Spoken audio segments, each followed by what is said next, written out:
John helped me. John helped me. Always put the personal pronoun complement behind the verb I or me. Always put the personal pronoun complement behind the verb I or me. Tom and I are going to Paris in August.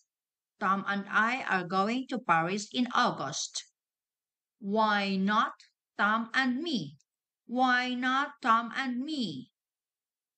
Because I is part of the subject of the sentence. Because I is part of the subject of the sentence. They gave the job to me. They gave the job to me. Why not I? Because me is the object of the sentence. Why not I?